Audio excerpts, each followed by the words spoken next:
Hi friends, I am Arvind, working as a lecturer in Shraddha College and executive member in Nalgonda Economics Forum. So welcome to Nalgonda Economics Forum. So in this video, I want to explain about economic growth, the concept of economic growth and what are the definitions of economic growth and what are the futures of economic growth and what are the determinants of economic growth. Okay, these are the things we will try to understand in this video. So in the last class we had to understand about whatever economic growth and economic development chapter number 1 intermediate, what are the topics which are included in this particular chapter number 1. That's all about we had understood in the last class. So coming to today, economic growth. So what do you mean by economic growth? What is the concept of economic growth?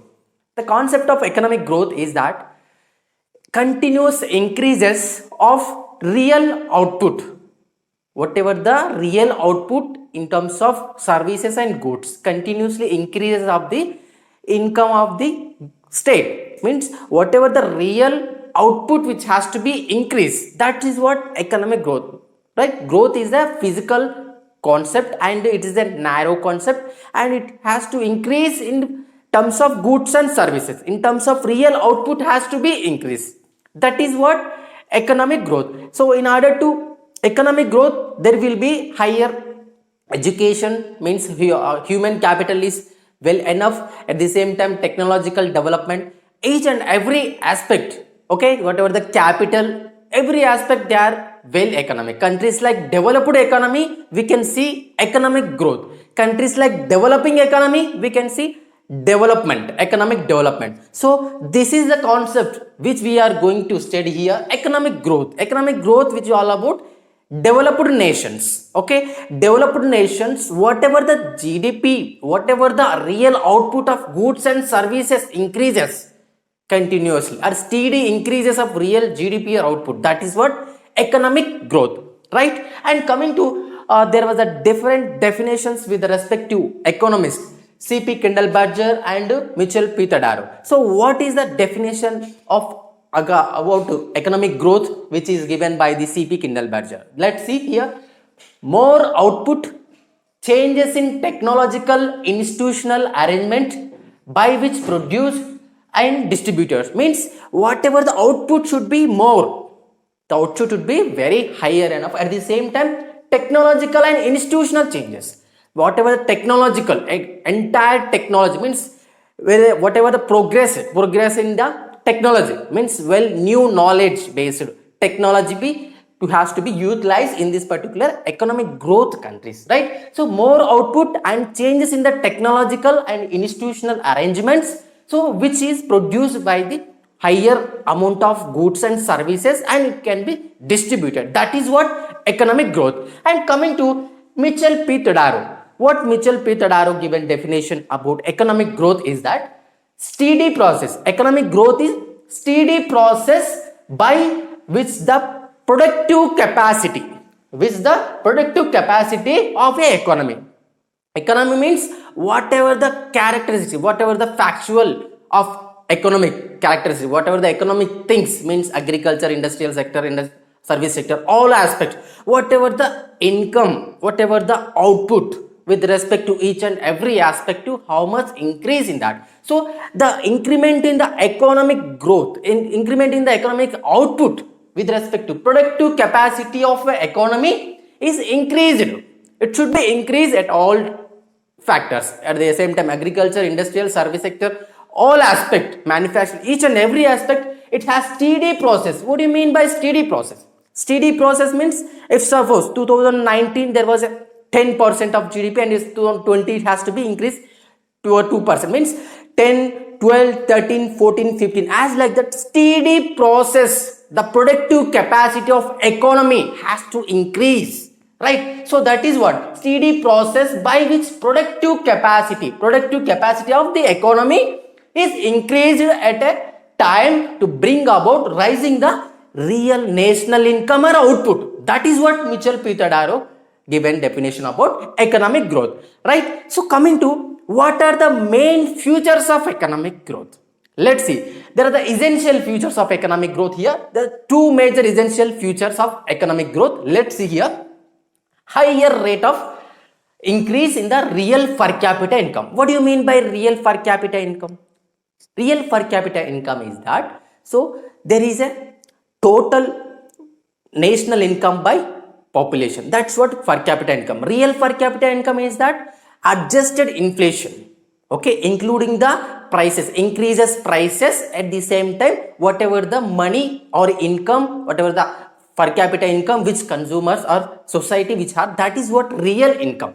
Real per capita income has to increase than population, growth rate of population. Means whatever the population is increasing 10% rate, 10% rate of growth rate, at the same time the whatever the real per capita income should be increased more than the population. See, high rate of increase in the real per capita income than the rate of growth of population, right? Whatever the real per capita income should be higher than population. That is what main feature in economic growth. And coming to second most important feature is that linked with economic growth is linked with the large increase in productive capacity. Economic growth is linked with large increase in the productive capacity. Productive capacity can be higher, means whatever the terms, technological progress or labor, skilled labor, each and every prospect to utilize the best efficient manner of resources, and they will produce more enough, means it is linked with the large increase in the productive capacity of economy. That is what economic growth main feature, right? And how the economic growth can be determined.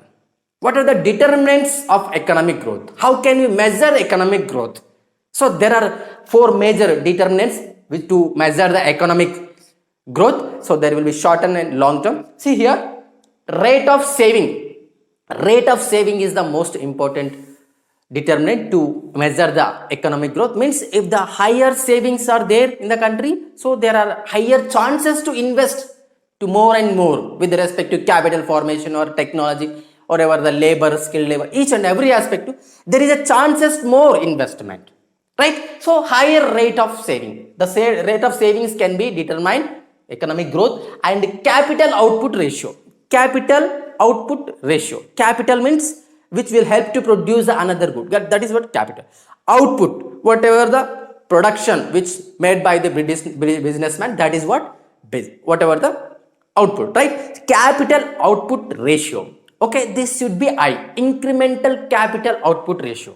Okay, ICOR. Incremental output ratio means if you look at the developed countries like America, their countries maximum the well infrastructure in terms of economic infrastructure, highways, harbors, each and every aspect, economic infrastructure, economic infrastructure, so that when the capital is higher then, so there is output will be increases. When the capital is proper enough in the country, so there is a chances to more production.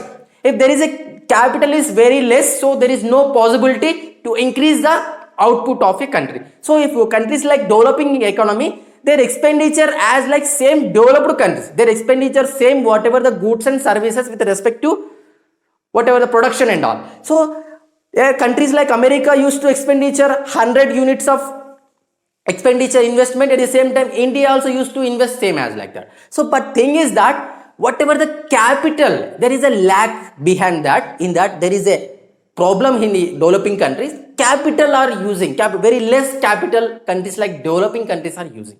If you look at the developed countries, their capital is very high. So when the capital is high, so there is a chances to increase the output very easy, right? And coming to the growth of labor force. What is the growth of labor force? Labor force is that skilled labor. In order to whatever the resources, okay, naturally, generally human wants are unlimited, okay, and the resources are limited. So in this regard, the man, okay, the economy, in the economics, human wants are unlimited, resource limited. So in this regard, the resources can be utilized efficient manner. How can we utilize efficiently?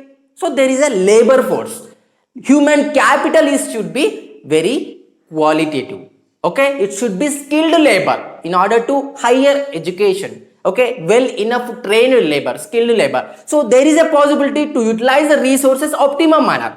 So countries like developed economy, the growth of labor force is very high. That is what one of the major determinant to understand to measure the economic growth. And coming to the growth of technological progress, new innovative products. To take an agriculture, will harvesters. To take industrial sector, will machineries in order to produce goods and services. Right, each and every perspective. If you take the chair, marker, whatever the things, if you want to produce any particular commodity, you need well equipped, well proper, better, efficient capital. Okay, that's what new, whatever the new inputs, which are industrial inputs, machines, like technological inputs, we need to be utilized. So countries like developed economy, growth of technological progress is the main important determinant to measure the economic growth. So countries like developed economy like Japan, Germany, America, whatever, England. So whatever the developed country, they are used to utilize main better technological inputs, machineries, each and every agriculture, industrial, tertiary, each and every aspect, every sector, they used to better efficient machineries to produce the goods and services. That is what four major determinants to calculate, to measure economic growth. So first one is rate of saving and capital output ratio, the rate of labor force, that is nothing but human capital, and technological progress. Technological progress means whatever the capital in physical terms, machineries can be higher enough. So that is what things will understand to measure economic growth. So let's summarize. Economic growth is that it is a increment in the real output of goods and services of a country, right? That is what economic growth concept. And there is a definition which is given by C.P. Kindleberger: more output changes in technological institutional arrangements by which produce and distribute. Whatever the production or more production is done by the countries, at the same time it has to be distributed. And Mitchell Peter Darrow, steady process means continuously increases of the whatever the productive capacity of a economy is to increase, right, and bring out the rising national income. So whatever the productive capacity increases, automatically there will be increasing the real national income or output, right? That is what Mitchell Peter Darrow has explained and according about economic growth. And coming to the essential features, whatever the real per capita income has to increase than the growth rate of population, right? That is one of the major important feature of economic growth. And one more important feature is that economic growth is linked with the large increase in productive ability of the economy. It means productive ability means whatever the machineries, capital output ratio, human capital, each and every aspect to better efficient resources in order to better production or output, right? So there are four major determinants, which are rate of saving, capital output ratio, and labor force, at last technological progress. So these are the major four factors which can be determine the economic growth. So this is what economic growth can be these following this concept we can understand easily. So try to understand next video about economic development. So thanks for watching.